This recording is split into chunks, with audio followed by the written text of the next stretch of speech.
సమాజంలో స్త్రీ పాత్ర చాలా ప్రాముఖ్యమైనటువంటిది. ఎందుకనగా ఒక అదృశ్యమైన రీతిలో ప్రతి స్త్రీ కూడా పనిచేస్తుంది. కుటుంబం వెనకాల, ఒక భర్త వెనకాల, ఒక వ్యవస్థ వెనకాల చాలాసార్లు స్త్రీ పాత్రకి పెద్దగా గుర్తింపు ఇవ్వరు. అయినప్పుడు కూడా మనం నమ్మాల్సింది, చెప్పుకోదగాల్సింది. స్త్రీ తన విలువ చాలా గొప్పది, తన త్యాగాలు చాలా గొప్పవి, మర్చిపోలేనటువంటివి. ఎందుకంటే ఒక భర్త ప్రతి విషయంలో కూడా వెనుకుండి నడిపిస్తుంది. అంతేకాదు తన పిల్లలు పోషించే విషయంలో, వాళ్ళకి చక్కటి జ్ఞానం బోధించే విషయంలో ఒక స్త్రీ చాలా పాటుపడుద్ది.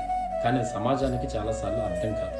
అయితే ఖచ్చితంగా ఈ మదర్స్ డేకి చాలా ప్రాముఖ్యం. స్త్రీని గౌరవించాలి, స్త్రీని సన్మానించాలి, స్త్రీని అభినందించాలి ప్రతి పరిస్థితిని బట్టి కూడా. అంతేకాదు ఒక స్త్రీ కుటుంబంలో తన పుట్టింటిని విడిచిపెడుతుంది, తన భర్త కొరకు నిలబడుతుంది, తన బిడ్డలు పోషిస్తుంది. అనేక విషయాల్లో పుట్టిన ఇల్లును, పుట్టిన ఊరును, పుట్టిన గ్రామాన్ని మరచి అత్తింటికి వస్తుంది. అనేక విషయాలు తోడ్పడుతుంది. అందుకే స్త్రీ పాత్ర చాలా